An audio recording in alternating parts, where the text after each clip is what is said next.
आप देख रहे हैं एबीएन महाराष्ट्र। मैं हूं आपके साथ मुनीर आरिफ खान।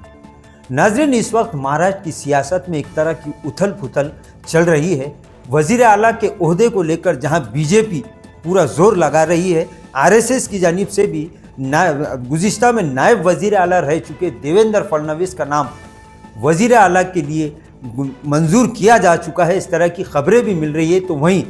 एकनाथ शिंदे की शिवसेना के सरबराह यानी मुखिया एकनाथ शिंदे फिर एक मरतबा वजीर आला का ओहदा हासिल करने के लिए भाग दौड़ कर रहे हैं और शिवसेना की जानिब से यानी इनकी शिवसेना की जानिब से बार बार बीजेपी को आंखें दिखाई जा रही है और ये कहा जा रहा है कि इस मरतबा भी चूँकि लाडली बहन की योजना वजीर आला एकनाथ शिंदे ने लाई थी, लिहाजा वजीर आला का ओहदा इस मरतबा भी एकनाथ शिंदे के पास ही रहना चाहिए। लेकिन जहाँ तक सियासी माहिरीन की बात को अगर मानी जाए नाजरीन, तो इस मरतबा यानी महाराष्ट्र के असम्बली 2024 के जो नताइज जाहिर हुए हैं उसके बाद ये बात तकरीबन अब तय हो चुकी है कि महाराष्ट्र का अगला वजीर आला देवेंद्र फडणवीस रहेंगे। नाज़रीन, वहीं इस तरह की बहुत सारी खबरें इस वक्त महाराष्ट्र की सियासत में चल रही है कि इस बार यानी आइंदा 7 दिनों में महाराष्ट्र की सियासत में एक नया जलजला, एक नया भूचाल, एक नया उलटफेर और एक नई सुनामी आ सकती है। दरअसल बात ऐसी है नाजरीन की 23 नवंबर को महाराष्ट्र असेंबली की 288 सीटों पर जो नतीजे जाहिर हुए उसे जहां महाराष्ट्र के करोड़ों अवाम कबूल करने के लिए तैयार नहीं है, तो वहीं तमामी सियासी पार्टियां और उसमें भी खासकर इंडिया अलायंस और महाविकास आघाड़ी की तमामी सियासी पार्टियां इंतखाबी नताइज को हजम नहीं कर पा रही है। और यही वजह है कि अब इस तरह की खबरें और इस तरह की आवाज़ें उठना शुरू हो चुकी है कि महाराष्ट्र में इंडिया अलायंस के तकरीबन 240 से ज़ायद शिकस्त खोर्दा उम्मीदवार यानी जो इस इलेक्शन में हार गए उनकी जानिब से वीवीपैट पर्चियों की काउंटिंग का मुतालबा जोर पकड़ने लगा है। नाज़रीन, आपको बताते चले कि गुज़िश्ता लोकसभा इलेक्शन के तीसरे मरहले की वोटिंग के वक्त इस वक्त के सुप्रीम कोर्ट के चीफ जस्टिस खन्ना की जानिब से एक फ़ैसला सुनाया गया था कि अगर किसी को इतराज़ है और कोई ये चाहता है कि वीवीपैट पर्चियों की गिनती की जाए तो उसके लिए उसे फीस अदा करनी होगी और वो इस तरह का मुतालबा कर सकता है और इलेक्शन कमीशन को ये ज़रूरी है कि उसके मुतालबे पर गौर करे और दोबारा वीवीपैट पर्चियों की गिनती की जाए। तो इसी फैसले को लेकर नाजरीन इस वक्त 23 नवंबर के बाद से आज तक इंडिया अलायंस और महाविकास आघाड़ी के तमामी पार्टियों के बड़े नेताओं के साथ तकरीबन 2 से 3 इमरजेंसी मीटिंगें मुनाकिद हो चुकी है और इस तरह की तैयारियां ज़ोरों शोर से चल रही है कि महाराष्ट्र से तकरीबन 240 से ज़ायद हारने वाले उम्मीदवार वीवीपैट पर्चियों की काउंटिंग के लिए इलेक्शन कमीशन को परमिशन यानी एप्लीकेशन देने की तैयारी कर रहे हैं। उसके लिए 7 दिन का वक्त था, जिसमें से 2 दिन तो अब गुजर चुके हैं। 5 दिन के अंदर इन तमामी उम्मीदवारों को एक बड़ा काम ये भी करना है कि उन्हें फीस जमा करवानी होगी। नाज़रीन, आपको बताते चले कि इलेक्शन लड़ने के लिए उम्मीदवार को 10,000 रुपये की ज़मानत जमा करवानी पड़ती है, लेकिन एक बड़ा उम्मीदवारों के लिए बड़ा एक मसला ये पैदा हो चुका है कि जो भी वीवीपैट पर्चियों की गिनती करवाना चाहता है उसे ये ज़रूरी है कि वो कम से कम 1 करोड़ रुपये जमा करवाए और उसी तैयारी में इंडिया अलायंस और उसके उम्मीदवार इस वक्त लगे हुए हैं। और सियासी गलियारों से इस तरह की खबरें मिल रही है कि आइंदा कल या परसों तक 240 से ज़ायद उम्मीदवार जो इस इलेक्शन में हार चुकी है, बहुत कम मार्जिन से उन्हें शिकस्त हुई है, वो इलेक्शन कमीशन को एप्लीकेशन देने जा रहे हैं कि दोबारा वीवीपैट की पर्चियों की गिनती की जाए, जिसके बाद नाजरीन बीजेपी खेमे में एक तरह की खलबली मची हुई है। इस तरह के ख्याल भी लगाए जा रहे हैं कि अगर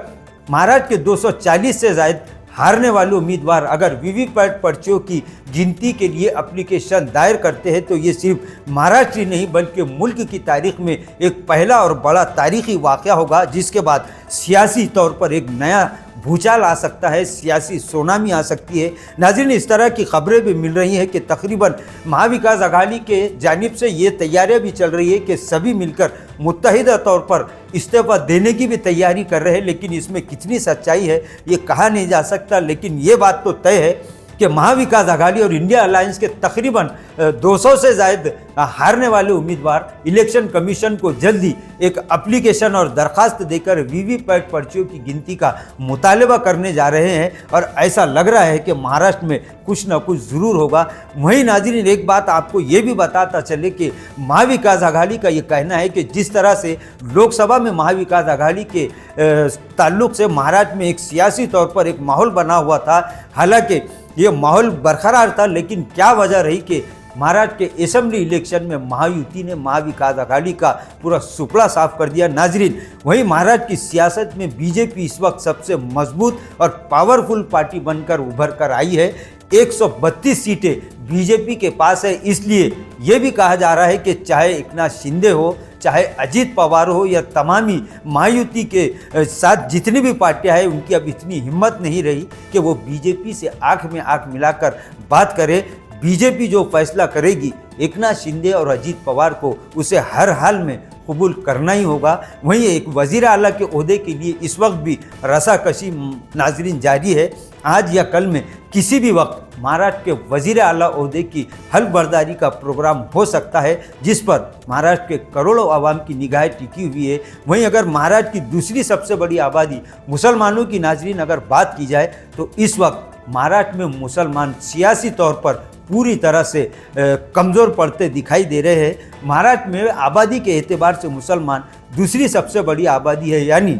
तकरीबन 1.5 करोड़ से करीब या 1.5 करोड़ से ज़ायद मुसलमान महाराष्ट्र में रहते और बसते हैं। लेकिन शर्म की बात और सोचने वाली, गौर करने वाली बात यह है कि 1.5 करोड़ मुसलमानों में सिर्फ 10 MLA मुंतखब हो चुके हैं। पिछली मरतबा जो असम्बली थी उसमें भी 10 मुसलमान पूरे महाराष्ट्र के मुसलमानों की नुमाइंदगी कर रहे थे। 2024 में ऐसे कयास लगाए जा रहे थे कि मुसलमानों की सियासी नुमाइंदगी में इजाफा होगा, लेकिन नाजरीन महाराष्ट्र के मुसलमानों को फिर एक मरतबा सियासी विश्वासघात इनके साथ किया गया है। तमामी महाविकास आघाड़ी से हालांकि लोकसभा के बाद से ये मुतालबा जोर पकड़ता जा रहा था कि मुसलमानों को उनके आबादी के एतबार से सियासी नुमाइंदगी दी जाए, लेकिन महाविकास आघाड़ी ने इस मुतालबे को नज़रअंदाज कर दिया और कहीं ना कहीं यही नज़रअंदाज करना मुसलमानों के साथ जो विश्वासघात हुआ, जो सियासी तौर पर मुसलमानों को एक तरह से किनारे पर खड़ा किया गया महाविकास आघाड़ी को,